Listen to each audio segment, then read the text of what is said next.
Hello, everybody, and welcome back to the Cold Hard Truth podcast. I'm Anish Gupta, and today I will be doing our updated Week 1 power rankings, at least going into Week 2. And I'll be doing the top 10. I know Colin Coward does his herd hierarchy, so I thought I'd do my own. And this week was very interesting. Obviously, we just did an episode with Luke to discuss the Packers. And yes, they are in my top 10. I just wanted to give a little bit of a quick note, though, that some teams did fall out. Notably, the Dallas Cowboys did fall out of my top 10 after this week. There were some concerns with the team, especially on the defensive side of the ball with the linebackers. So unfortunately, they took a step back, but some teams took a step forward. And let's start at number 10 with the New England Patriots. Yes, as much as you guys know I am a Cam Newton fan, this isn't biased at all. I really think, like I said 100 times, I never bet against Bill Belichick. And we saw, I'm not going to say Tom Brady is a system quarterback or anything like that, but we just saw the differences in Cam Newton, who was way more efficient under a more balanced and technical guy in Bill Belichick versus a defensive guy in Ron Rivera and North Turner, who was wildly inconsistent for him. Right, 15 of 19, 155 yards. He didn't need to throw any touchdowns because he ran 15 for 75 and two. He was very efficient. He was smarter with the football, very smart with it actually, and he really ran a Patriots type system where they controlled time of possession. They were really solid with the football. And I mean, he got his other guys involved. Sony Michel had some carries. So it was a great game overall. Got to tip my hat off to the New England Patriots beating. I know it was the Dolphins. As much as I'm high on them, I have to acknowledge a little bit of that. Also with Ryan Fitzpatrick, but the defense was really good. We got to talk about how the secondary was still great. Stephon Gilmore, J.C. Jackson played amazing, and I really think the secondary is still the best in the league, as I said earlier, and I think it will continue to be for the rest of the year. So the next team at number 9 is the Los Angeles Rams. And I know what you guys are thinking. Obviously, you'll go back to the offensive PI call, which I agree was pretty bogus. I think Jalen Ramsey deserves a little bit of an Oscar for that. But aside from that, they did play pretty well. I thought Ramsey did have a good game aside from that one. I wouldn't say blown coverage, but yeah, he could have played better on that play, especially down the deep end.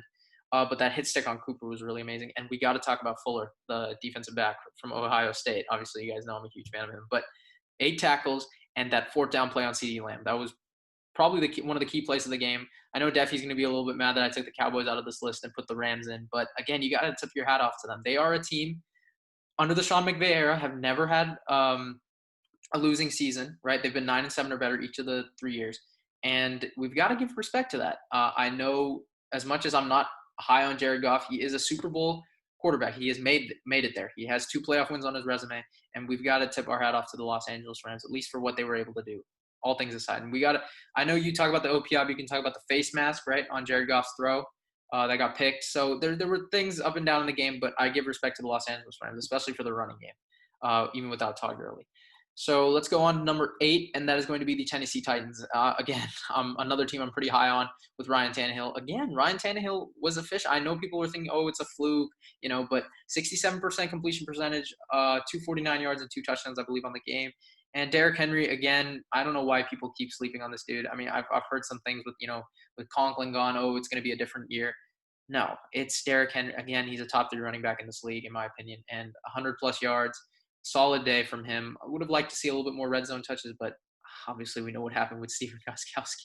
Do I even need to say anything? That was just, oh my God. I mean, as I was pissed, like I was mad as a Browns fan for Austin Seibert for missing 2 kicks. I can't even imagine what the Titans fans were thinking after that performance. Luckily, he did hit the game winner though, so it's fine. But I think these guys are poised for an AFC South repeat. But another guy to watch out for if you guys are fantasy football players is Corey Davis. He had 102 catches on, I think, 7 receptions. And ever since he was the 5th pick in the 2017 draft, he hasn't really done much. Everyone was expecting that breakout year last year. Can we see it this year? I mean, we've seen a little with Devontae Parker how it took a little bit more years than we thought.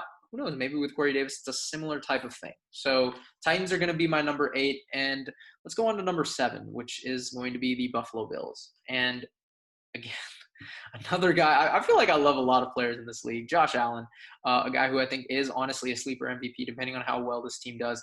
And for the first half, he was looking like one of the best quarterbacks in the league. Again, he was terrific, very efficient, running the football as well, similar to Cam Newton. But again, he got a little bit shaky in the red zone. We saw that overthrow, I think it was to John Brown, and then fumble.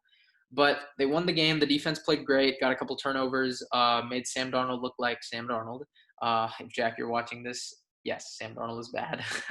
um, Again, they're looking good for a division repeat, not a division repeat, for a division win, actually.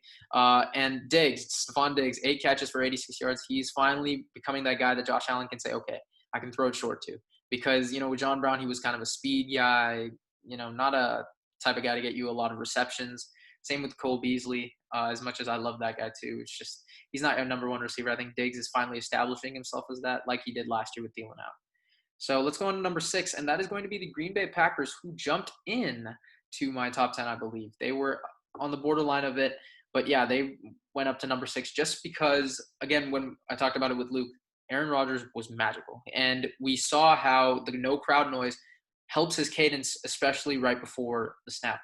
You saw his audibles. You saw his pre-game or pre-snap talk, and it just allowed him to read defenses a lot better. I get it. Viking secondary was young. I get it. Danielle Hunter was out, but we got to give credit to Aaron Rodgers and Devontae Adams, because in my opinion, this is, I would say, a top 2 to 3 quarterback wide receiver combo, and we've got to give respect to that. Devontae Adams, like I said, is 4th on my list. He has been for a while, and he could be creeping into that top 3. We'll see how it goes. I think we got to give a little bit more respect to Matt LaFleur, as we were saying earlier. Dude is a winner. He's winning games, right? Only 4 losses in the regular season. Or actually, no, 4 losses total. My mistake. And I think he's 15-4. Great record to start off as a head coach. And he's integrated the running game a lot better. We saw it with Tyler Evan, A.J. Dillon, Jamal Williams in the passing game, and of course, Aaron Jones. So the defense also played solid. We got to give a little bit of shout out to Jair Alexander on that safety. And again, with that pick. So great game. Again, could have played better a little bit against the run and in garbage time, but it's fine. So at number 5, I'm going to keep the San Francisco 49ers at number 5. And there are going to be some Niner fans telling me, oh, you dropped him too low. And there are going to be some fans who tell me, oh, I should have dropped him lower. I'm going to keep him at 5 because, again, I still think they're a top 5 team, is top 5 roster. They didn't have Brandon Ayuk. They didn't have Deebo Samuel. And I just goes to show how they need a number 1 receiver, which they didn't have on the field that day. Deebo Samuel is a number 1 receiver. I think he can be. I think he's so versatile for Kyle Shanahan. He's the perfect fit. Same with Ayuk, a yak guy, right? A quick, speedy dude. They didn't have that. And again, I got to, criticize Jimmy Garoppolo a little bit. Again, I've said this 100 times. I picked Tannehill over Jimmy G just a little bit because, again, I think he hits it in bigger moments. And I've got to stop saying the word again. But Jimmy G in the 4th quarter on that 4th down play, on the very last, important play of the game, he threw it behind Trent Taylor, and that allowed Byron Murphy to make 2 key plays in a row to seal the game. And against the Cardinals, both teams were very sloppy. Don't get me wrong. The Cardinals played bad too. Problem was the Cardinals were a little less sloppy than the Niners, and that allowed them to win the game. Because when it mattered most, Kyler Murray was able to escape and score. He didn't play the best game. Obviously, I think the only player that truly had a tremendous game that day was DeAndre Hopkins, I'd say. Kenyon Drake was okay. Mostert you could give it to, but DeAndre Hopkins had a really good day.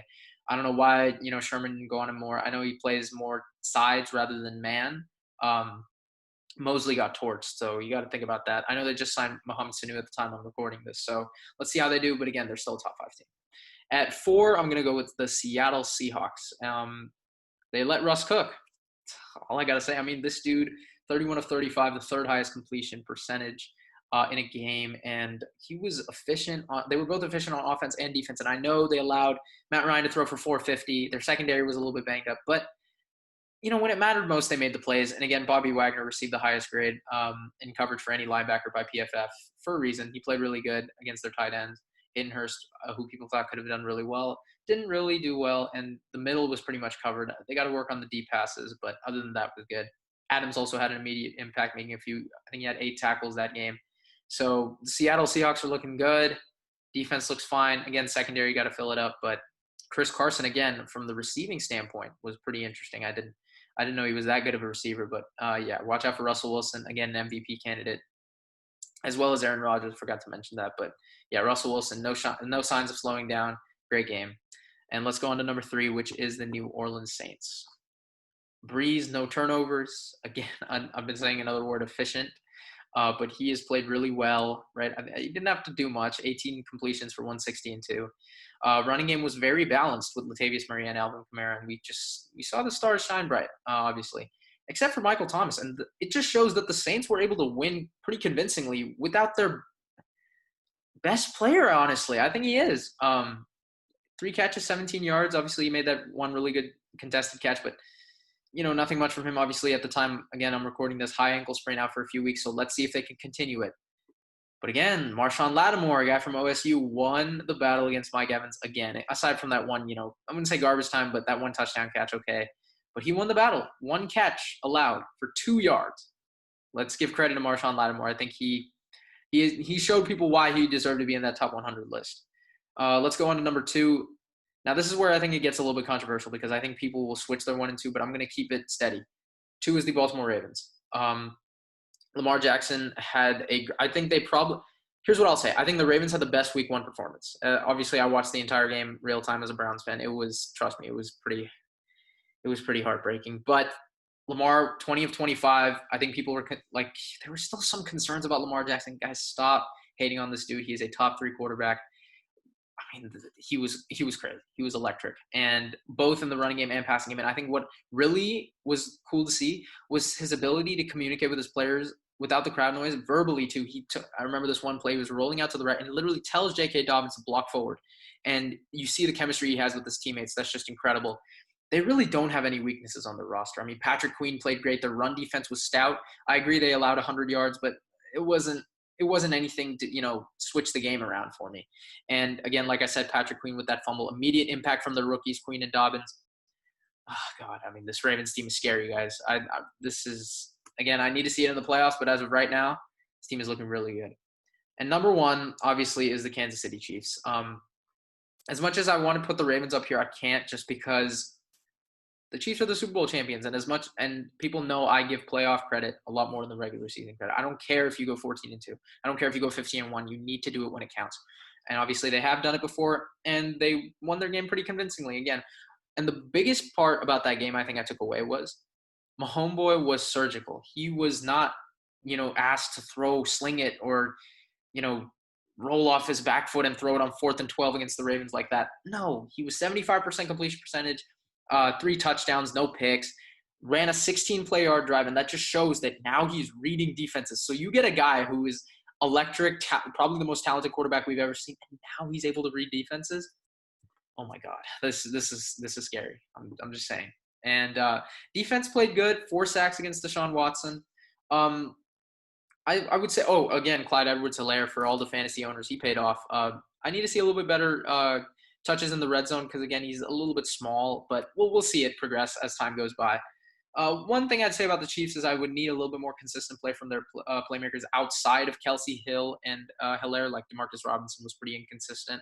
Sammy Watkins played great, but again, I need to see it over the full season, right? Remember how he had that insane week 1 performance and people thought, oh my God, he's here to stay, and then he really didn't.